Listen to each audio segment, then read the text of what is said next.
ದಿನದಲ್ಲಿ ಕೂಡ ನಾವು ಯೆರೆಮೀಯ 49ನೇ ಅಧ್ಯಯನ ಮಾಡಿ ಶುರು ಮಾಡಲಿದ್ದೇವೆ. ಸ್ವಾಮಿ, ಈ ದಿನವನ್ನು ಆಶೀರ್ವದಿಸಿ, ವಚನಗಳನ್ನು ಆಶೀರ್ವದಿಸಿ, ಪವಿತ್ರಾತ್ಮನ ಮೂಲಕ ರಾಜ ಯಾವ ಕಾರ್ಯಗಳನ್ನ ತಿಳಿಸ್ಕೊಡ್ಬೇಕೋ ಆ ಕಾರ್ಯಗಳನ್ನ ನಮ್ಮ ಹೃದಯದಲ್ಲಿ ಮಾತಾಡಿ ಸ್ವಾಮಿ, ಆಶೀರ್ವದಿಸಿ. ಯೇಸುವಿನ ಹೆಸರಿನಲ್ಲಿ ಬೇಡ್ತೇನೆ ತಂದೆ, ಆಮೆನ್.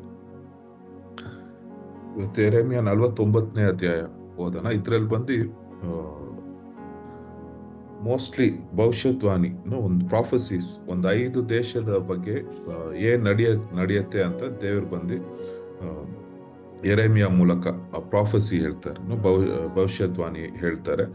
ಆ ಕಾರ್ಯಗಳನ್ನ ಈ ಅಧ್ಯಾಯದಲ್ಲಿ ನಾವು ನೋಡ್ಬೋದು.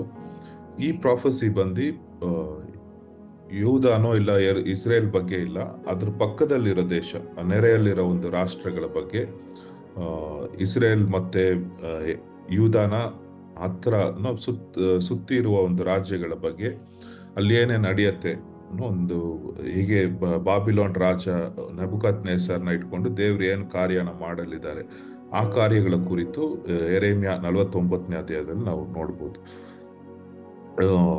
ಮೇನ್ ಆಗಿ ನಾವು ನೋಡಿದ್ರೆ ದೇವರ ಒಂದು ಸಾವರಿನಿಟಿ, ಸಾರ್ವಭೌಮತ್ವ, ಒಂದು ಎಲ್ಲಾ ಒಂದು ರಾಜ್ಯಗಳ ಮೇಲೆ ದೇವರಿಗೆ ಹೇಗೆ ಒಂದು ಕಂಟ್ರೋಲ್ ಇದೆ ಅಂತ ನಮ್ಗೆ ಈ ವಚನಗಳನ್ನ ಓದ್ಬೇಕಾದ್ರೆ ನಮ್ಗೆ ಗೊತ್ತಾಗತ್ತೆ. ದೇವರು ಬಂದು ಒಂದು ದೇಶ ಬಂದು ಅದು ತುಂಬಾ ಪಾಪದಲ್ಲಿ ಹೋಗ್ತಾ ಇದ್ರೆ ಅದಕ್ಕೆ ನ್ಯಾಯ ತೀರ್ಪನ್ನ ಏನ್ ಮಾಡ್ತಾರೆ ತರದ್ನ ನೋಡ್ತೀವಿ. ಬೈಬಲ್ ಫುಲ್ ಆಗಿ ನಾವು ನೋಡೋದು ಫಸ್ಟ್ ಇಂದಾನೆ, ಆದಿಕಾಂಡದಿಂದ ನಾವು ನೋಡಿದಾಗ ಯಾವುದೇ ಒಂದು ಮನುಷ್ಯ ಇರ್ಲಿ ಇಲ್ಲ ಒಂದು ದೇಶ ಇರ್ಲಿ, ಅವ್ರು ಬಂದು ಒಂದು ಲಿಮಿಟ್ ಇರುತ್ತೆ. ಪಾಪ ಮಾಡ್ಕೊಂಡೇ ಹೋಗ್ತಾನೆ ಇದ್ರೆ ಅಲ್ಲಿ ಬಂದು ನ್ಯಾಯ ತೀರ್ಪನ್ನ ಅವರು ಸಂಧಿಸ್ಬೇಕಾಗತ್ತೆ. ಸೋದಮ್ ಗೊಮೋರದಲ್ಲಿ ನೋಡ್ಬೋದು. ಎಲ್ಲ ಒಂದು ಏನೇ ದೇವ್ರು ಬಂದು ಒಂದು ದೇಶನ ಒಂದು ಜಡ್ಜ್ಮೆಂಟ್ಗೆ, ಒಂದು ನ್ಯಾಯ ತೀರ್ಪಿಗೆ ತರಕ್ ಮುಂಚೆ ಎಷ್ಟೊಂದು ಚಾನ್ಸ್ ಕೊಡ್ತಾರೆ. ಅದು ಅವರು ಮನಶಾಂತರ ಹೊಂದಿಲ್ಲ ಅಂದ್ರೇನೆ ಏನ್ ಮಾಡ್ತಾರೆ, ಈ ಜಡ್ಜ್ಮೆಂಟ್ನ ಅಲ್ಲಿ ಪಾಸ್ ಮಾಡೋದನ್ನ ನಾವು ನೋಡ್ತೀವಿ. ಆದ್ರೂ ಈ ದೇಶಗಳಲ್ಲಿ ದೇವ್ರು ಎಷ್ಟೇ ಒಂದು ನ್ಯಾಯ ತೀರ್ಪು ಕೊಟ್ಟರು ಕೂಡ ಲಾಸ್ಟ್ ಅಲ್ಲಿ ನಾವು ನೋಡಿದಾಗ ಅದು ಪುನರ್ಸ್ಥಾಪನೆಗೋಸ್ಕರ ಒಂದು ರಿಸ್ಟೋರೇಷನ್, ಅದಕ್ಕೂ ಕೂಡ ದೇವ್ರು ಏನ್ ಮಾಡ್ತಾರೆ ಅಲ್ಲಿ ಅವಕಾಶ ಮಾಡ್ಕೊಡ್ತಾರೆ. ಕಂಪ್ಲೀಟ್ ಆಗಿ ನಾಶ ಮಾಡ್ಬಿಡಲ್ಲ, ಅವ್ರಿಗೊಂದು ಒಂದು ರಿಪೆಂಟೆನ್ಸ್ಗೆ ಮತ್ತೆ ಒಂದು ಚಾನ್ಸ್ ಕೊಡೋದನ್ನು ನಾವು ನೋಡ್ತೀವಿ. ಫಸ್ಟ್ ದೇಶ ಬಂದು ಇಲ್ಲಿ 5 ದೇಶದ ಬಗ್ಗೆ ನಾವು ನೋಡ್ತೀವಿ. ಫಸ್ಟ್ ಬಂದು ಆಮೋನ್ ದೇಶ. ಇವತ್ತು ಕೂಡ ಈ ಊರಿದೆ ಆಮೋನ್ ಅಂತ. ಇವಾಗ ಜಾರ್ಡನ್ ಅಂತ ಒಂದು ದೇಶ ಇದೆ. ಜಾರ್ಡನ್ ನಲ್ಲಿ ಕ್ಯಾಪಿಟಲ್ ಬಂದು ಒಂದು, ಅದ ಹೆಸರು ಬಂದು ಆಮೋನ್ ಇವತ್ತು ಕೂಡ. ಇವ್ರು ಆಮೋನ್ ಯಾರಂತ ನಾವು ನೋಡಿದ್ರೆ, ಇಸ್ರೇಲ್ ಜನರು ಬಂದು ಐಗುಪ್ತದಿಂದ ಆಚೆ ಬಂದ್ಮೇಲೆ ಕಾನಾನ್ ದೇಶಕ್ಕೆ ಒಳಗೆ ಹೋಗಕ್ಕೆ ಅವರು ಸಿದ್ಧರಾಗಿರ್ತಾರೆ. ಆದ್ರೆ ಈ ಗಾಡ್, ರೂಬನ್ ಮತ್ತೆ ಮನಾಸೆ, ಈ 3 ಒಂದು ಟ್ರೈಬ್ ಅವ್ರು ಏನ್ ಮಾಡ್ತಾರೆ, ನಾವು ಬಂದು ಕಾನಾನ್ ದೇಶದ ಒಳಗೆ ಬರ್ತೀವಿ, ಯುದ್ಧ ಎಲ್ಲ ಮಾಡ್ತೀವಿ, ಆದ್ರೆ ನಮ್ಗೆ ಇಲ್ಲೇ ಸೆಟ್ಲ್ ಆಗ್ತೀವಿ, ಯೋರ್ದನ್ ನದಿಗೆ ಈ ಕಡೆ ನಾವು ಏನ್ ಮಾಡ್ತೀವಿ, ನಾವು ಸೆಟ್ಲ್ ಆಗ್ಬಿಡ್ತೀವಿ, ಕಾನಾನ್ ದೇಶದ ಒಳಗೆ ಬಂದು ನಾವು ಸೆಟ್ಲ್ ಆಗಲ್ಲ ಅಂತ ಇವ್ರು ಹೇಳ್ತಾರೆ. ಆವಾಗ ಜಾಶ್ವಾನು ಏನ್ ಮಾಡ್ತಾರೆ, ಅದಕ್ಕೆ ಒಪ್ಕೋತಾರೆ. ಆ ಸಮಯದಲ್ಲಿ ಏನ್ ಮಾಡ್ತಾರೆ, ಗಾರ್ಡ್ ಅವರು ಗಿಲಿಯಾದ್ ಅಂತಿದೆಯಲ್ಲ, ಅವ್ರೇನ್ ಮಾಡ್ತಾರೆ, ಅಲ್ಲೇ ವಾಸ ಮಾಡಕ್ಕೆ ಸ್ಟಾರ್ಟ್ ಮಾಡ್ತಾರೆ. ಆಮೇಲೆ ನಾವು ಇಸ್ರೇಲ್ ಜನರು ಬಂದು ಅಲ್ಲಿ ಸೆಟ್ಲ್ ಆದ್ಮೇಲೆ, ಕಾನಾನ್ ದೇಶದಲ್ಲಿ ಸೆಟ್ಲ್ ಆದ್ಮೇಲೆ ನೋಡಿದಾಗ ನಾವು ಫಸ್ಟ್ ಬಂದು ಈ ಗಿಲಿಯಾದ್ ಅವ್ರನ್ನೇ ಏನ್ ಮಾಡ್ತಾರೆ, ಆಮೋನ್ ಅವ್ರು ಬಂದು ಆಕ್ರಮಣ ಮಾಡ್ತಾರೆ, ನಾವು ಅಟ್ಯಾಕ್ ಮಾಡೋದನ್ನ ನಾವು ನೋಡ್ತೀವಿ. ಆಮೋನ್ ಅವ್ರು ಬಂದು ಈ ಗಾರ್ಡ್ ಅವ್ರನ್ನ ಓಡಿಸ್ಬಿಟ್ಟು ಅವ್ರು ಬಂದು ಅಲ್ಲಿ ಸೆಟ್ಲ್ ಆಗಿರ್ತಾರೆ. ಈ ದೇಶದ ವಿರೋಧವಾಗಿ ದೇವ್ರು ಏನ್ ಮಾಡ್ತಾರೆ, ಫಸ್ಟ್ ಒಂದು ನ್ಯಾಯ ತೀರ್ಪನ್ನ ಇಲ್ಲಿ ನಾವು ತರದ್ನ ನೋಡ್ತೀವಿ. ಇಲ್ಲಿ ಬಂದು ವಚನ 1-2 ವಚನದಲ್ಲಿ ನಾವು ನೋಡಿದಾಗ ಮಿಲ್ಕಾಮ್ ಅಂತ ಒಂದು ದೇವತೆ ಬಗ್ಗೆ ಬರ್ದಿದೆ. ಮಿಲ್ಕಾಮ್ ಬಂದು ಆಗ ಆಮೋನ್ ಅವರ ಒಂದು ದೇವತೆ. ಇಲ್ಲಿ ಪ್ರಶ್ನೆ ಏನ ಕೇಳ್ತಾ ಇದ್ರೆ, ಇಸ್ರೇಲ್ಗೆ ಏನೋ ಒಂದು ಸಂತತಿ, ಒಂದು ಮಕ್ಳಿಲ್ವಾ, ಇಲ್ಲಾಂದ್ರೆ ಹೇರ್ ಒಂದು ಅವ್ರಿಗೇನು ಒಂದು ವಾರಿಸ್ ಇಲ್ದೇ ಇರೋ ತರ ಏನ್ ಮಾಡಿದ್ದಾರೆ, ಮಿಲ್ಕಾಮ್ ಬಂದು ಅಲ್ಲಿ ನೀವು ಅವ್ರನ್ನ ಏನ್ ಮಾಡ್ತಾರ ಇದ್ ಮಾಡಿದ್ದೀರಾ ಅಂತ ಇಲ್ಲೇನ್ ಮಾಡ್ತಾರೆ, ಇಲ್ಲಿ ಬರ್ದಿದೆ. ಈ ಮಿಲ್ಕಾಮ್ ದೇವತೆಯನ್ನ ನಾವು ನೋಡಿದಾಗ ಅವ್ರಿಗೆ ಒಂದು ಶಿಶು ಬಲಿ ಅಂತಾರೆ, ಚೈಲ್ಡ್ ಸ್ಯಾಕ್ರಿಫೈಸ್, ಮಕ್ಕಳನ್ನ ಬಲಿ ಕೊಡೋದು, ಆ ಕಾರ್ಯಗಳೆಲ್ಲ ಈ ದೇವತೆಗೆ ಮಾಡ್ತಾ ಇದ್ರು. ಈ ಒಂದು ಆ, ಆ ಕಾಲದಲ್ಲಿ ಹೆಂಗಿತ್ತು ಅಂದ್ರೆ, ಒಂದು ರಾಷ್ಟ್ರ ಬಂದು ಇನ್ನೊಂದು ರಾಷ್ಟ್ರನ ಆಕ್ರಮಣ ಮಾಡಿದಾಗ ಆ ದೇವ್ರಿಗೆ ಎಷ್ಟು ಪವರ್ ಇದೆ ಅಂತ ಅದು ಏನ್ ಮಾಡ್ತಾ ಇದ್ರಂತೆ, ಆ ತರ ಕ್ಯಾಲ್ಕುಲೇಟ್ ಮಾಡ್ತಾ ಇದ್ರು. ಇವಾಗ ನಾವು ಅದು ಇಸ್ರೇಲ್ ಬಂದು ಬೇರೆ ದೇಶನ ಆಕ್ರಮಣ ಮಾಡಿದಾಗ ಆ ದೇವ್ರು ಬಂದು ದೊಡ್ಡ ದೇವ್ರು, ಆ ತರ ಒಂದು ಇದು ಒಂದು ಮೆಂಟಾಲಿಟಿ, ಒಂದು ಯೋಚನೆ ಮಾಡ್ತಾ ಇದ್ರು. ಇವಾಗ ಇಲ್ಲಿ ನಮ್ಮ ಯೆಹೋವ ದೇವ್ರು ಏನ್ ಮಾಡ್ತಾ ಇದ್ದಾರೆ, ಆ ಬಿಲ್ಕಾಮ್ ಅವರು ಅದ್ರ ಮೇಲೆ ಕೂಡ ಇಲ್ಲಿ ಜಜ್ಮೆಂಟ್ ನ ಇಲ್ಲಿ ಕೊಡೋದನ್ನ ನೋಡ್ತೀವಿ. ಇವತ್ತು ಕೂಡ ನಮ್ಮನ್ನ ಹೊಸ ಒಡಂಬಡಿಕೆನಲ್ಲಿ ನಾವು ನೋಡಿದಾಗ ನಾವು ಬಂದು ದೇವ್ರು ಬಂದು ಯೇಸು ಸ್ವಾಮಿ ಒಳಗೆ ಇನ್ ಕ್ರೈಸ್ಟ್ ದೇವ್ರು ಬಂದು ಅನೇಕ ಕಾರ್ಯಗಳನ್ನ ನಾವು ಆ, ನಮಗೋಸ್ಕರ ಒಂದು ವಾಗ್ದಾನ ಮಾಡಿದ್ದಾರೆ. ಆದ್ರೆ ಆ ಕಾರ್ಯಗಳನ್ನ ನಾವು ಮಾಡ್ಬೇಕಾದ್ರೆ ಒಂದು ಸ್ವತಂತ್ರ ಪಡಿಸ್ಕೋಬೇಕಾದ್ರೆ ಅನೇಕ ಕಾರ್ಯಗಳನ್ನ ನಮಗೆ ತಡೆ ಬರುತ್ತೆ. ಇಲ್ಲಿ ಆಮೋನ್ ಅವ್ರೆ ಹೇಗೆ ಗಾರ್ಡ್ ಇಲ್ಲ ಗಿಲ್ಯಾದ್ ಅವ್ರು ಏನ್ ಮಾಡಿದ್ರು, ಅವ್ರನ್ನ ಓಡಿಸ್ಬಿಟ್ಟು ಈ ಜಾಗನ ತಗೊಳಕ್ ನೋಡಿದ್ರು. ಅದೇ ರೀತಿ ನಾವು ಈ ಲೋಕದಲ್ಲಿ ಇರ್ಬೇಕಾದ್ರೂ ಕೂಡ, ದೇವರಲ್ಲಿ ಇರ್ಬೇಕಾದ್ರೂ ಕೂಡ ಬೇರೆ ಕಾರ್ಯಗಳು ನಮ್ಮನ್ನ ನಮ್ಮ ಆತ್ಮಿಕ ಜೀವನದಲ್ಲಿ ಆಕ್ರಮಣ ಮಾಡಕ್ಕೆ ನೋಡತ್ತೆ. ಅದಕ್ಕೆ ನಾವು ಆತ್ಮದಲ್ಲಿ ನೆಲೆಸಿರ್ಬೇಕು. ಇವಾಗ 3ನೇ ವಚನದಿಂದ ನಾವು ನೋಡಿದಾಗ ಏನೇನ್ ಆಗತ್ತೆ, 3ನೇ ವಚನದಿಂದ 6ನೇ ವಚನ ತನಕ ಇದರಲ್ಲಿ ಆಮೋನ್ ದೇಶದಲ್ಲಿ ಏನೇನ್ ಆಗತ್ತೆ, ನ್ಯಾಯ ತೀರ್ಪು ಆದಾಗ ಏನೇನಾಗತ್ತೆ ಅಂತ ಅದ್ರ ಬಗ್ಗೆ ಬರ್ದಿದೆ. ಫುಲ್ ಡೀಟೈಲ್ ಆಗಿ ನಾವು ನೋಡೋಕ್ಕಾಗಲ್ಲ, ಯಾಕಂದ್ರೆ ಎಲ್ಲ ಪ್ರಾಫೆಸಿ ಒಂದು ಅಲ್ಲಿ ಹೆಂಗೆ ಒಂದು ಕ್ಯಾಪಿಟಲ್ ಒಂದು ಎಲ್ಲರೂ ಅಲೋ ಒಂದು ಶಬ್ದ ಬಂದು ಕೇಳತ್ತೆ, ಶೋಕದಲ್ಲಿರ್ತಾರೆ, ಆಮೇಲೆ ಪೂರ ರೀತಿ ವಿನಾಶ ಹೇಗಾಗತ್ತೆ ಅದ್ರ ಬಗ್ಗೆ ಎಲ್ಲ ಅಲ್ಲಿ ಹಾಕಿದೆ. ಆಮೇಲೆ ಮಿಲ್ಕಾಮ್ ಅಂತ ದೇವತೆ ಇದೆಯಲ್ಲ, ಅದಕ್ಕೆ ಇರೋ ಒಂದು ಯಾಜಕರು ಮತ್ತೆ ಅಲ್ಲಿರೋ ದೇಶದಲ್ಲಿರೋ ರಾಜಕುಮಾರಗಳು ಅವರೆಲ್ಲರನ್ನೂ ಏನು ಮಾಡ್ತಾರೆ, ಸೆರೆ ಹಿಡಿದು ಹೋಗ್ತಾರೆ ಅಂತ ಇಲ್ಲಿ ಬರ್ದಿದೆ. ಬಾಬಿಲೋನ್ ದೇಶದವರು ನೆಬೂಕದ್ನೆಚ್ಚರ್ ಬಂದಾಗ ಬರೀ ಯೂದ ಮತ್ತೆ ಇಸ್ರೇಲ್ನ ಅವ್ರು ಆಕ್ರಮಣ ಮಾಡಿಲ್ಲ, ಅವನ್ ಬಂದು ಏನ್ ಮಾಡಿದ, ಅಲ್ಲಿರೋ ಪಕ್ಕದಲ್ಲಿರೋ ದೇಶಗಳನ್ನ ಕೂಡ ಆಕ್ರಮಣ ಮಾಡೋದನ್ನ ನಾವು ನೋಡ್ತೀವಿ. ಇಲ್ಲಿ ಆಮೋನ್ ದೇಶದ ಅವ್ರಲ್ಲಿ 4ನೇ ವಚನದಲ್ಲಿ ನಾವು ನೋಡ್ಬೇಕಾದ್ರೆ ಅವ್ರ ಸಂಪತ್ತು ಮೇಲೆ, ಅವ್ರಿಗೆ ಎಷ್ಟು ಸಂಪತ್ತಿತ್ತು ಅದ್ರ ಮೇಲೆ ಅವ್ರಿಗೆ ಒಂದು ನಂಬಿಕೆ ಇತ್ತು.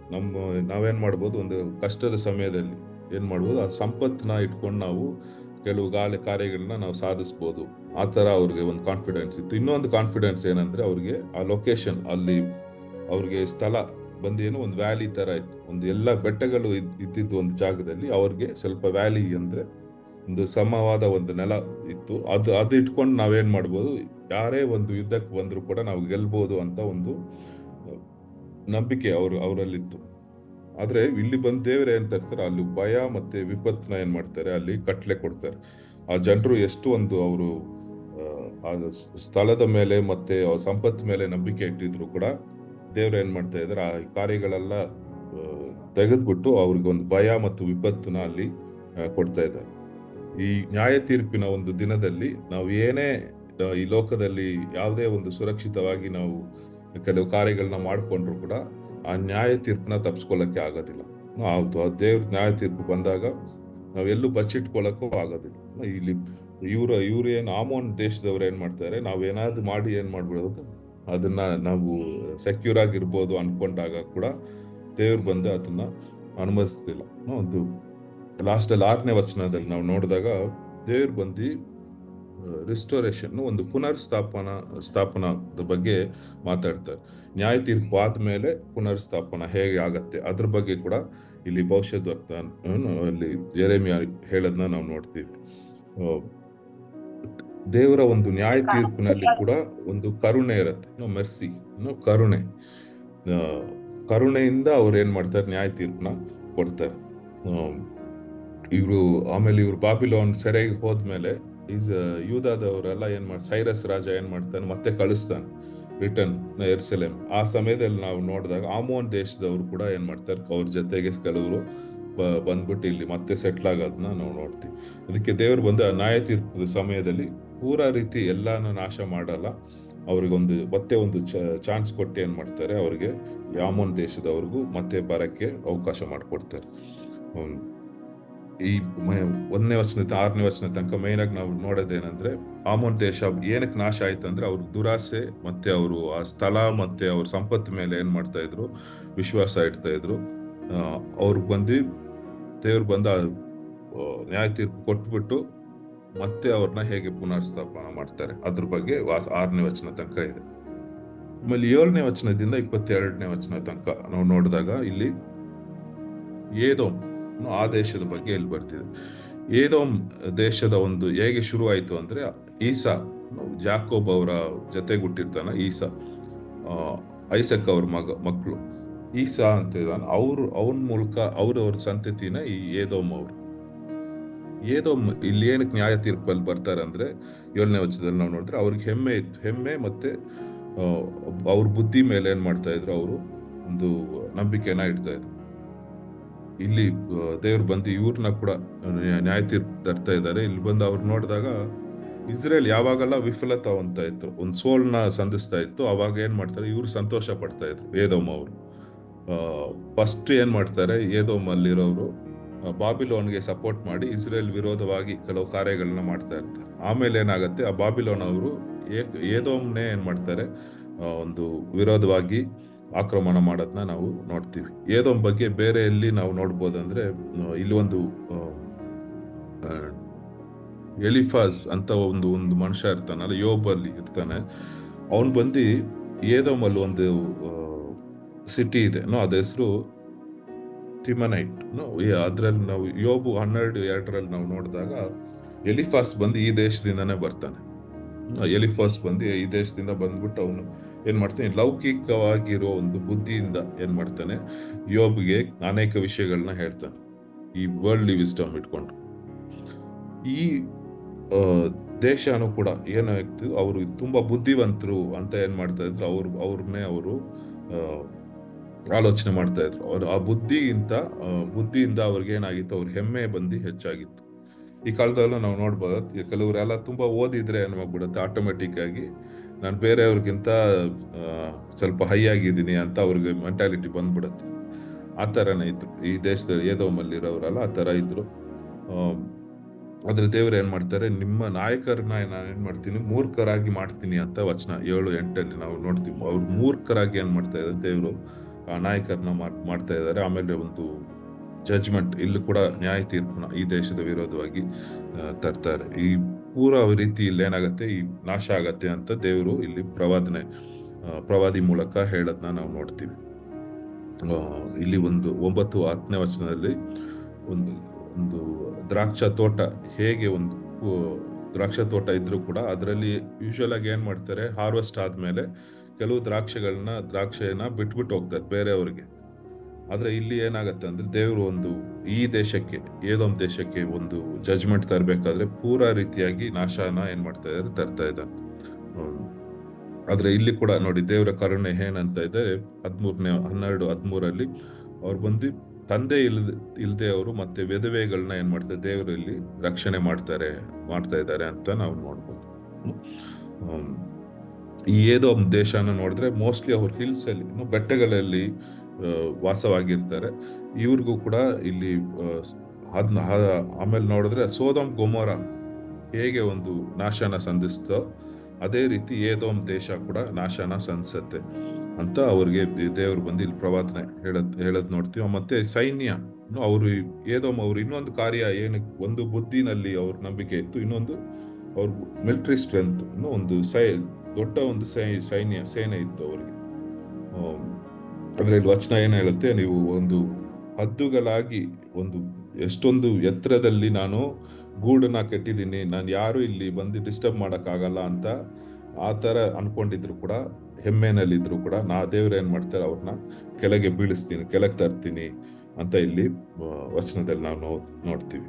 ಒಂದು ಹದ್ದು ಮತ್ತೆ ಒಂದು ಸಿಂಹದಂತೆ ಅವ್ರು ಆ ತರ ಅನ್ಕೊಂಡಿದ್ರು ಏದೋಮ್ ಅವ್ರು, ನಮ್ ಸಿಂಹದಂತೆ ಬೆಲ ಇದೆ, ಹದ್ದುಗಳಂತೆ ನಾವೇನ್ ಮಾಡ್ತೀವಿ, ಸೆಕ್ಯೂರ್ ಆಗಿ ಹೈಟ್ ಅಲ್ಲಿ ಇದೀವಿ ಅಂತ ಹೇಳಿದಾಗ ಕೂಡ ದೇವ್ರು ಅಲ್ಲಿ ಜಜ್ಮೆಂಟ್ ಒಂದು ನ್ಯಾಯ ತೀರ್ಪನ ಇವ್ರಿಗೆ ಈ ದೇಶದ ಒಳಗೆ ತರ್ತಾರೆ. ನಾವೇನ್ ಕಲ್ತ್ಕೋತೀವಿ ಅಂದ್ರೆ, ನಮ್ ಜೀವನದಲ್ಲಿ ಎಷ್ಟೇ ಬುದ್ಧಿ ಇರ್ಬೋದು ನಮಗೆ ಈ ಲೌಕಿಕವಾಗಿ, ಆದ್ರೆ ಅದರಿಂದ ಹೆಮ್ಮೆ ಹೊಂದ್ಕೋಬಾರ್ದು. ನಮ್ಮನ್ನ ಯಾರು ಏನು ಮಾಡೋಕ್ಕಾಗಲ್ಲ ಅನ್ಕೋಬಾರ್ದು. ದೇವ್ರು ನೆನೆಸಿದ್ರೆ ಎಷ್ಟೇ ಒಂದು ಬುದ್ಧಿವಂತ ಒಂದು ಮನುಷ್ಯನ ಕೂಡ ಮೂರ್ಖನಾಗಿ ಮಾಡ್ಬೋದು. ಏದೋಮ ದೇಶದವರಿಗೆ ಇದೇ ಕಾರ್ಯ ಇತ್ತು. ಅವ್ರು ಬಂದು ತುಂಬಾ ಬುದ್ಧಿ ಇದೆ ಅಂತ ಅದರಲ್ಲಿ ಹೆಮ್ಮೆ ಹೊಂದ್ಕೊಂತ ಇದ್ರು. ತುಂಬಾ ಬಲ ಇದೆ ಅಂತ ಅವರು ಸೇನೆಯ ಮೇಲೆ ಒಂದು ನಂಬಿಕೆಯನ್ನ ಇಟ್ಕೊಂಡಿದ್ರು. ಆದ್ರೆ ಅವರು ಈ ಪಾಪ ಕಾರ್ಯಗಳಲ್ಲಿ ಆ ದೇಶ ಇದ್ದಿದ್ರಿಂದ ಅವ್ರು ಏನ್ ಮಾಡ್ತಾರೆ, ದೇವ್ರು ಬಂದು ನ್ಯಾಯ ತೀರ್ಪನ್ನ ಇಲ್ಲಿ ತರದ್ನ ನೋಡ್ತೀವಿ. ಮೂರನೇದು ಬಂದು ದಮಸ್ಕಸ್ ಬಂದು ಸಿರಿಯಾ ದೇಶದ ಒಂದು ಕ್ಯಾಪಿಟಲ್ ಇವತ್ತು ಕೂಡ ಇದೆ. ಇಲ್ಲೂ ಕೂಡ ದೇವ್ರು ಬಂದು ಹೇಗೆ ಒಂದು ಕಂಪೇರ್ ಮಾಡ್ತಾರೆ, ಒಂದು ಸಮುದ್ರ ಹೇಗೆ ಒಂದು ನೆಲೆಯಾಗಿರೋ ಅಲೆಗಳು ಬರ್ತಾ ಇರತ್ತೋ ಅದೇ ರೀತಿ ಈ ಜನರಲ್ಲಿ ಒಂದು ಗೊಂದಲನ ಏನ್ ಮಾಡ್ತಾರೆ, ದೇವರು ಉಂಟು ಮಾಡ್ತೀನಿ ಅಂತ ಇಲ್ಲಿ 23ನೇ ವಚನದಲ್ಲಿ ನಾವು ನೋಡ್ತೀವಿ. ಇವ್ರು ಬಂದು ಅಷ್ಟೊಂದು ಶಕ್ತಿ ಇರ್ಲಿಲ್ಲ ಇವ್ರಿಗೆ. ಬಾಬಿಲೋನ್ ಕಂಪೇರ್ ಮಾಡಿದ್ರೆ ಇವ್ರು ಸೇನೆ ಬಂದು ತುಂಬಾ ಚಿಕ್ಕ ಸೇನೆನೇ ಇತ್ತು ಇವರು ಡಮಸ್ಕಸ್ ಅಲ್ಲಿರೋ ಜನರಿಗೆ. ಇಲ್ಲಿ ಕೂಡ ದೇವರು ಏನ್ ಮಾಡ್ತಾರೆ, ಅವ್ರು ಕರುಣೆನ ತೋರಿಸಿ ಅವರು ಆದ್ರೆ ಈ ದೇಶದಲ್ಲಿ ತುಂಬಾ ಕೋಟೆಗಳಿತ್ತು. 25ನೇ ವಚನದಲ್ಲ ನೋಡ್ಬೇಕಾದ್ರೆ 25ರಿಂದ 27 ಒಂದು ಆ ಕೋಟೆಗಳನ್ನ ಕೂಡ ದೇವ್ರು ಏನ್ ಮಾಡ್ತಾರೆ, ನಾಶ ಮಾಡಿ ಇವ್ರಿಗೆ ಏನ್ ಮಾಡ್ತಾರೆ, ಆದ್ರೆ ತುಂಬಾ ಜನರನ್ನ ದೇವ್ರು ಬಂದು ಇಲ್ಲಿ ನಾಶ ಮಾಡಲ್ಲ ಅಂತ ಏನ್ ಮಾಡ್ತಾರೆ, ಇಲ್ಲಿ ಈ ದೇಶದ ವಿರೋಧವಾಗಿ ದೇವ್ರು ಇದ್ ಮಾಡ್ತಾರೆ. ಏನಕ್ಕೆ ಈ ಎಲ್ಲಾ ದೇಶಗಳು ಒಂದು ಇದ್ರಲ್ಲಿ ಜಡ್ಜ್ಮೆಂಟ್ ಅಲ್ಲಿ ಹೋಗ್ತಾ ಇದೆ ಅಂದ್ರೆ, ಈ ಎಲ್ಲಾ ದೇಶಗಳು ಕೂಡ ದೇವ್ರು ವಿರೋಧವಾಗಿ ಅನೇಕ ಕಾರ್ಯಗಳನ್ನ ಮಾಡ್ತಾ ಇದ್ರು. ನಾವು ಬಂದು ಬರೀ ದೇವ್ರು ಏನಕ್ಕೆ ಜಡ್ಜ್ ಮಾಡ್ತಾ ಇದ್ದಾರೆ ಆದ್ರೂ ಮಾತ್ರ ನೋಡ್ತೀವಿ. ಇವಾಗ ಒಂದು ಕೋರ್ಟ್ ಅಲ್ಲಿ ಬಂದು ಜಡ್ಜ್ಮೆಂಟ್ ಕೊಟ್ಟಾಗ ಅವ್ನು ಸುಮ್ನೆ ಆ ಜಡ್ಜ್ ಕೊಡಲ್ಲ. ಅದು ಏನ್ ಮಾಡಿದ್ರೆ ಒಂದು ಕೆಲವು ಕಾರ್ಯಗಳು ನಡೆದಿರತ್ತೆ, ಅದಕ್ಕೋಸ್ಕರ ಆ ಕಾರ್ಯಗಳೆಲ್ಲ ಇಟ್ಟು ಏನ್ ಮಾಡ್ತಾರೆ, ಲಾಸ್ಟ್ ಅಲ್ಲಿ ಆ ನ್ಯಾಯ ತೀರ್ಪನ್ನ ಕೊಡ್ತಾರೆ. ಅದೇ ರೀತಿನೇ ದೇವ್ರು ಬಂದು ತಕ್ಷಣ ಏನ್ ಮಾಡೋ, ನ್ಯಾಯ ತೀರ್ಪಿಗೆ ಯಾರನ್ನೂ ತರೋದಿಲ್ಲ. ಈ ದೇಶಗಳನ್ನ ನ್ಯಾಯ ತೀರ್ಪು ಏನಕ್ಕೆ ಕೊಡ್ತಾ ಇದೆ ಅಂದ್ರೆ, ಅದು ಎಷ್ಟೊಂದು ಕಾರ್ಯಗಳು ನಡೆದಿರತ್ತೆ, ಆ ಕಾರ್ಯಗಳೆಲ್ಲ ಇಟ್ಟು ಇಲ್ಲಿ ನ್ಯಾಯ ತೀರ್ಪನ್ನ ಕೊಡೋದನ್ನ ನೋಡಿ ದಮಸ್ಕಸ್.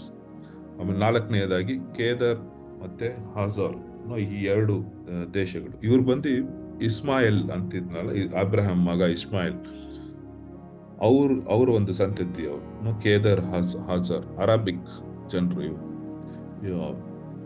ಇವ್ರು ಬಂದು ಒಂದು ಜಾಗದಲ್ಲಿ ಇರಲ್ಲ, ಇವ್ರು ಟೆಂಟ್ ಅಲ್ಲಿ ವಾಸ ಮಾಡ್ಕೊಂಡು ಒಂದು ಬೇರೆ ಬೇರೆ ಕಡೆ ಏನ್ ಮಾಡ್ತಾರೆ, ಹೋಗ್ತಾ ಇರ್ತಾರೆ.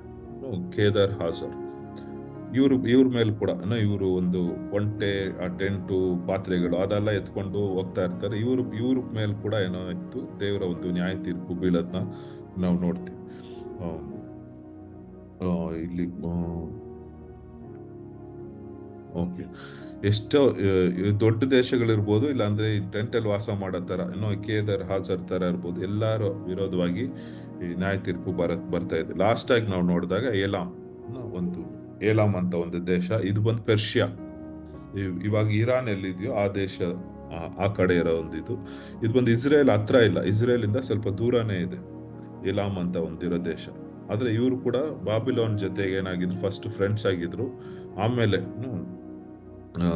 ಏನಾಗ್ತಾರೆ, ಒಂದು ವಿರೋಧಿಯಾಗಿ ಮಾರ್ಪಟ್ಬಿಟ್ಟು ಏಲೋಮ್ನ ಕೂಡ ಹೇಗೆ ಇವ್ರು ಕೂಡ ಅವ್ರು ಏನ್ ಮಾಡ್ತಾ ಇದ್ರು, ಅವ್ರ ಬಲದಲ್ಲಿ ಒಂದು ಭರವಸೆನ ಇಟ್ಕೊಂಡಿದ್ರು. ಅವ್ರು ಹೇಗೆ ಒಂದು ಬಾಣನ ಹೇಗೆ ಮುರಿತಾರೋ ಆ ರೀತಿ ಏನ್ ಮಾಡ್ತಾರೆ, ದೇವ್ರು ಬಂದು ಈ ದೇಶನ ಮುರಿತೀನಿ ಅಂತ ದೇವರ ಒಂದು ಕೋಪ ಬಂದು ಏನಾಗುತ್ತೆ, ಈ ದೇಶದ ಮೇಲೆ ಬರೋದ್ನ, ಜಡ್ಜ್ಮೆಂಟ್ ಎಲ್ಲ ಬರೋದನ್ನ ನಾವು ನೋಡ್ತೀವಿ. ಇದೆಲ್ಲ ಸಿಂಬಾಲಿಕ್ ಲ್ಯಾಂಗ್ವೇಜ್ ಅಲ್ಲೂ ಇದೆ. ನೀವು ಈ ಅಧ್ಯಾಯ ಪೂರ್ತಿ ನಾವು ಓದಿದಾಗ 39 ವಚನಗಳಲ್ಲೂ ಸಿಂಬಾಲಿಕ್ ಆಗಿ ದೇವರು ಏನ್ ಮಾಡಿರ್ತ ಅನೇಕ ಕಾರ್ಯಗಳನ್ನ ಮಾತಾಡಿರೋದನ್ನ ನಾವು ನೋಡ್ತೀವಿ. ಆದ್ರೂ ಕೂಡ ಇಲ್ಲಿ ಎಲಾಮ ದೇಶದವ್ರಿಗೂ ಏನ್ ಮಾಡ್ತಾರೆ, ದೇವ್ರು ಬಂದು ಒಂದು ಪುನರ್ಸ್ಥಾಪನಕ್ಕೋಸ್ಕರ ಏನ್ ಮಾಡ್ತಾರೆ, ಇಲ್ಲಿ ಆ ಜಡ್ಜ್ಮೆಂಟ್ ಆದ್ಮೇಲೆ ಒಂದು ಪುನರ್ಸ್ಥಾಪನಕ್ಕೋಸ್ಕರ ಇದು ಮಾಡ್ತಾರೆ. ನಾವು ಬೈಬಲ್ ಅಲ್ಲಿ ನೋಡಿದಾಗ ಈ ಬೈಬಲ್ ಒಂದು ಭವಿಷ್ಯ ಪ್ರಾಫೆಸಿ, ಬುಕ್ ಆಫ್ ಪ್ರಾಫೆಸಿ, ಏನ್ ನಡೆಯುತ್ತೆ ಅಂತ ಆಲ್ರೆಡಿ ದೇವ್ರು ಬಂದು ಕೆಲವು ಕಾರ್ಯಗಳನ್ನ ಹೇಳ್ಬಿಟ್ಟು ಆಮೇಲೆ ಆ ಕಾರ್ಯ ಬಂದು ನೆರವೇರೋದನ್ನ ನಾವು ನೋಡ್ತೀವಿ. ಬೈಬಲ್ ಅಲ್ಲಿ ಆಲ್ರೆಡಿ ಎಷ್ಟೊಂದು ಕಾರ್ಯಗಳು, ದೇವ್ರು ಹೇಳಿದ ಕಾರ್ಯಗಳು ನೆರವೇರಿದೆ. ಇವಾಗ ಎಷ್ಟೊಂದು ಕಾರ್ಯಗಳು ಈ ಕಾಲದಲ್ಲಿ ನೆರವೇರ್ತಾ ಇದೆ. ಆಮೇಲೆ ಇವಾಗ ಎಷ್ಟೊಂದು ಕಾರ್ಯಗಳು, ಬರೋ ಕಾರ್ಯಗಳು ಕೂಡ ಬೈಬಲ್ ಅಲ್ಲಿ ಪ್ರಾಫೆಸಿಯಾಗಿ ಬರ್ತಿದೆ. ಈ ಕಾರ್ಯಗಳೆಲ್ಲ ಏನಕ್ಕೆ ದೇವ್ರು ನಮ್ಗೆ ಯೆರೆಮೀಯ ಹೇಳಿದ್ದು ಮತ್ತೆ ಆ ಕಾರ್ಯಗಳ ದೇಶದ ಮೇಲೆ ನಡೆದಿದ್ದ ಕಾರ್ಯಗಳೆಲ್ಲ ಏನಕ್ಕೆ ನಮ್ಗೆ ತಿಳಿಸ್ಕೊಡ್ತಾ ಇದ್ದಾರೆ ಅಂದ್ರೆ, ಬೈಬಲ್ ಬಂದು ಸತ್ಯ, ಅದು ಬಂದು ಏನು ಎಷ್ಟೊಂದು ಈ ಲೋಕದಲ್ಲಿ ಬುಕ್ಗಳಿದೆ, ಆ ಕಾರ್ಯಗಳೆಲ್ಲ ಏನಾಗಿದೆ ಒಂದು ಔಟ್ಡೇಟೆಡ್ ಆಗ್ಬಿಡುತ್ತೆ. ಕೆಲವು ದಿನ ಬಂದು ಯೂಸ್ ಆಗುತ್ತೆ, ಆಮೇಲೆ ಅವ್ರು ಬಂದು ರಿವೈಸ್ ಮಾಡ್ಬಿಟ್ಟು ಹೋಗ್ತಾ ಇರ್ತಾರೆ. ಆದ್ರೆ ಬೈಬಲ್ ಆ ಥರ ಇಲ್ಲ. ಆ ಸತ್ಯ ಬಂದು ಒಂದ್ ಟೈಮ್ ಬರ್ದಿದ್ದು ನೆರವೇರಿದೆ ಆಲ್ರೆಡಿ. ಈ ಕಾರ್ಯಗಳೆಲ್ಲ ದೇವ್ರು ಬಂದು ಹೇಗೆ ನ್ಯಾಯ ತೀರ್ಪನ್ನ ಕೊಟ್ಟಿದ್ರು ಯೆರೆಮೀಯ ಮೂಲಕ, ಅದೆಲ್ಲ ಕಾರ್ಯಗಳು ನೆರವೇರ್ತು. ಒಂದು ಯೋಹಾನ 13:19 ಯೇಸು ಸ್ವಾಮಿ ಹಿಂಗೆ ಹೇಳ್ತಾರೆ, ಈ ಕಾರ್ಯಗಳೆಲ್ಲ ನಾನು ಇವಾಗಲೇ ನಿಮ್ಗೆ ಹೇಳ್ತಾ ಇದ್ದೀನಿ, ಯಾಕಂದ್ರೆ ಅದು ನೆರವೇರ್ಬೇಕಾದ್ರೆ ನೀವೇನ್ ಮಾಡ್ತೀರಾ, ವಿಶ್ವಾಸ ಮಾಡ್ತೀರಾ ಅಂತ, ವಿಶ್ವಾಸ ಇಡ್ತೀರಾ ಅಂತ. ನಾವು ಬೈಬಲಲ್ಲಿ ನೋಡಿದ್ರೆ ಆಲ್ರೆಡಿ ದೇವರು ಬಂದು ಎಷ್ಟೊಂದು ಪ್ರವಾದಿಗಳ ಮೂಲಕ ಹೇಳಿದ ಒಂದು ಭವಿಷ್ಯದ್ವಾಣಿ ಎಲ್ಲ ಕಾರ್ಯಗಳು ನೆರವೇರಿದೆ. ಇವಾಗ ಬರೋ ಕಾರ್ಯಗಳು ಏನೇನಾಗತ್ತೆ ಅಂತ ಕೂಡ ದೇವರು ಬಂದು ಹೇಳಿದ್ದಾರೆ. ಒಂದು ಕೆಲವು ಕಾರ್ಯಗಳೆಲ್ಲ ಯೆರೂಸಲೇಮ್ ನಡೆಯೋ ಕಾರ್ಯಗಳು ಈ ಲೋಕ ಪೂರ್ತಿ ಏನಾಗತ್ತೆ ಗೊತ್ತಾಗತ್ತೆ ಅಂತ ಕೆಲವು ಕಾರ್ಯಗಳಲ್ಲಿ ಬೈಬಲಲ್ಲಿ ಹಾಕಿದೆ. ಲೋಕ ಪೂರ್ತಿ ಹೇಗೆ ಗೊತ್ತಾಗತ್ತೆ? ಇಂಟರ್ನೆಟ್ ಮೂಲಕ ಇಲ್ಲ ಟಿವಿ ಮೂಲಕನೇ ಲೋಕ ಪೂರ್ತಿ ಗೊತ್ತಾಗತ್ತೆ. ಆದ್ರೆ ಆ ಕಾಲಗಳಲ್ಲಿ ಏನು ಇರಲಿಲ್ಲ, ಎಲೆಕ್ಟ್ರಾನಿಕ್ ಐಟಮ್ಸ್ ಇರಲಿಲ್ಲ. ಅವಾಗ್ಲೇ ಏನ್ ಮಾಡಿದ್ದಾರೆ, ಇದನ್ನ ರೆಕಾರ್ಡ್ ಮಾಡಿದ್ದಾರೆ. ಆಮೇಲೆ ಇನ್ನೊಂದು ಭವಿಷ್ಯತ್ವಾಗ್ತಾ ಏನತ್ತೆ, ಒಂದು ಮಾರ್ಕ್ ಇರುತ್ತೆ. ಆ ಮಾರ್ಕ್ ಇದ್ರೇನೆ ನೀವೇನ್ ಮಾಡ್ಬೋದು, ಯಾವುದೇ ಒಂದು ಕಾರ್ಯನ ತಗೋಬಹುದು, ಇಲ್ಲ ಮಾರ್ಬೋದು. ಆ ಮಾರ್ಕ್ ಮೂಲಕ ಇವಾಗ್ಲೇ ನಾವು ನೋಡ್ತೀವಲ್ಲ, ಎಲ್ಲ ಕಡೆ ನೋಡಿದ್ರೆ ಇವಾಗ ಎಲ್ಲಿ ಸ್ಕ್ಯಾನರ್ ಆ ತರ ಸ್ಕ್ಯಾನ್ ಮಾಡ್ತಾನೆ ಇರ್ತಾರೆ. ಆ ಕಾರ್ಯಗಳೆಲ್ಲ ಬೈಬಲ್ ಅಲ್ಲಿ ಆಲ್ರೆಡಿ ದೇವ್ರು ಏನ್ ಮಾಡಿದ್ದಾರೆ, ನಮ್ಗೆ ಭವಿಷ್ಯತ್ವಾಗ್ತಾ ಅನ್ನೋ ಒಂದು ಪ್ರಾಫೆಸಿನ ಕೊಟ್ಟಿದ್ದಾರೆ. ಅದಕ್ಕೆ ನಾವು ಈ ಕಾರ್ಯಗಳೆಲ್ಲ ಓದ್ಬೇಕಾದ್ರೆ ನಮ್ಗೆ ಇನ್ನ ನಂಬಿಕೆ ದೇವ್ರ ಮೇಲೆ, ದೇವ್ರು ಒಂದು ಕಂಟ್ರೋಲ್ ಅಲ್ಲಿ ಇದ್ದಾರೆ. ಎಲ್ಲ ಒಂದು ದೇಶಗಳ ಒಂದು ದೇಶಗಳ ಮೇಲೆ ದೇವ್ರು ಒಂದು ಕಂಟ್ರೋಲ್ ಇದೆ ಅಂತ ನಮ್ಗೇನ್ ಒಂದು ನಂಬಿಕೆ ಬರುತ್ತೆ. ಒಂದು ಪ್ರಾಫೆಸಿ ಎಲ್ಲ ನಾವು ನೋಡ್ಬೇಕಾದ್ರೆ ಹೇಗೆ ನೆರವೇರ್ತಾ ಇದೆ ಅಂತ ದೇವ್ರ ಮೇಲೆ ಇನ್ನ ನಮ್ಗೆ ದೇವ್ರ ವಾಕ್ಯನ ತಿಳ್ಕೊಂಡು ದೇವ್ರ ಬಗ್ಗೆ ಹೇಳೋದಿರ್ಲಿ, ದೇವ್ರನ್ನ ಪ್ರೀತಿ ಮಾಡೋದಿರ್ಲಿ, ಆ ಕಾರ್ಯಗಳಲ್ಲಿ ಇನ್ನ ತೀವ್ರವಾಗಿ ನಾವೇನ್ ಮಾಡ್ಬೇಕು, ಇಳಿಬೇಕು. ಇಲ್ಲಿ ಈ ದೇಶಗಳೆಲ್ಲ ನೋಡಿದ್ರೆ ಅವ್ರು ಮೇನ್ ಆಗಿ ಏನಕ್ಕೆ ಅವರೆಲ್ಲ ನಾಶ ಹೊಂದಿದ್ರಂತೆ, ದೇವ್ರನ್ನ ಹುಡುಕಿಲ್ಲ, ಬೇರೆ ದೇವತೆಗಳನ್ನ ಇಟ್ಕೊಂಡಿದ್ರು. ಮತ್ತೆ ಅವರು ಅವ್ರು ಯಾವ್ದ್ರ ಮೇಲೆ ನಂಬಿಕೆ ಇಟ್ಟಿದ್ರು ಅಂದ್ರೆ ಅವ್ರ ಸಂಪತ್ತು ಮೇಲೆ, ಅವರ ಬೆಳೆದ ಮೇಲೆ, ಅವರೊಂದು ಬುದ್ಧಿಯ ಮೇಲೆ, ಆಮೇಲೆ ಅವರು ಬೇರೆ ಬೇರೆ ಕಾರ್ಯಗಳ ಮೇಲೆ ಏನ್ ಮಾಡ್ತಾ ಇದ್ರು, ಅವ್ರ ನಂಬಿಕೆನ ಇಟ್ಟಿದ್ರಿಂದ ದೇವ್ರು ಬಂದು ಅಲ್ಲಿ ನ್ಯಾಯ ತೀರ್ಪನ್ನ ತರ್ತಾರೆ. ನ್ಯಾಯ ತೀರ್ಪು ಜೊತೆಗೆ ಅವರ ಒಂದು ಮೆರ್ಸಿ, ಒಂದು ದೇವರ ಒಂದು ಕರುಣೆ ಕೂಡ ದೇವ್ರ ನಮ್ಮ ಮುಂದೆ ಅಲ್ಲಿ ತೋರ್ಸೋದನ್ನ ನಾವು ನೋಡ್ತೀವಿ. ನಾವು ಪ್ರಾರ್ಥನೆ ಮಾಡೋಣ. ದೇವ್ರೆ, ಈ ಸಮಯದಲ್ಲೂ ಕೂಡ ಯೆರೆಮೀಯ 49ನೇ ಅಧ್ಯಾಯದಲ್ಲಿ ರಾಜ, ನೀವು ಹೇಗೆ ದೇಶಗಳ ಮೇಲೆ ನ್ಯಾಯ ತೀರ್ಪನ್ನ ತಂದ್ರಿ, ಆ ಕಾರ್ಯಗಳು ಹೇಗೆ ನೆರವೇರ್ತು, ಬಾಬಿಲೋನ್ ದೇಶನ ಇಟ್ಟು ನೆಬೂಕದ್ನೆಚ್ಚರನ ಇಟ್ಟು ಹೇಗೆ ಕಾರ್ಯಗಳನ್ನ ನೆರವೇರಿಸಿ, ಅದಕ್ಕೆ ಮುಂಚೆನೆ ಯೆರೆಮೀಯ ಮೂಲಕ ಕಾರ್ಯಗಳನ್ನ ಹೇಳಿದ್ರೆ, ಅದ್ರ ಬಗ್ಗೆ ಎಲ್ಲ ನೋಡಕ್ಕೆ ಕೊಟ್ಟ ಅವಕಾಶಕ್ಕೋಸ್ಕರ ಸ್ತೋತ್ರ ಸ್ವಾಮಿ. ಈ ಸಮಯದಲ್ಲೂ ಕೂಡ ನಾವು ನಿಮ್ನ ಇನ್ನ ಅನೇಕ ಆಳವಾಗಿ ರಾಜ ಹುಡುಕಲು, ಪ್ರೀತಿಸಲು ನಮಗೆ ಕೃಪೆ ಕೊಡಿ ಸ್ವಾಮಿ. ಈ ಲೋಕದಲ್ಲಿ ಯಾವೇ ಒಂದು ಕಾರ್ಯಗಳು ಶಾಶ್ವತವಲ್ಲ. ನಾವು ಈ ಲೋಕದಲ್ಲಿ ಜೀವಿಸಬೇಕಾದ್ರೆ ಸ್ವಾಮಿ, ನಿಮ್ಮನ್ನ ವಾಕ್ಯದಲ್ಲಿ ನೆಲೆಸಿರುವಂತೆ ರಾಜ, ಇನ್ನ ವಿಶ್ವಾಸದಲ್ಲಿ ನಾವು ಬೆಳೆಯುವಂತೆ ರಾಜ ನೀವು ಕೃಪೆ ಮಾಡಿಕೊಡಿ. ಈ ಕಾಲದಲ್ಲಿ ಒಬ್ಬೊಬ್ಬರನ್ನ ಆಶೀರ್ವದಿಸಿ ಸ್ವಾಮಿ. ಬರ ದಿನಗಳಲ್ಲಿ ರಾಜ ಅನೇಕ ಕಾರ್ಯಗಳು ನಿಮಗೋಸ್ಕರ ನಾವು ಮಾಡಲು ನಮ್ಮನ್ನು ಬಲಪಡಿಸಿ ಆಶೀರ್ವದಿಸಿ. ಯೇಸುವಿನ ಹೆಸರಿನಲ್ಲಿ ಬೇಡುತ್ತೇನೆ ತಂದೆ, ಆಮೆನ್.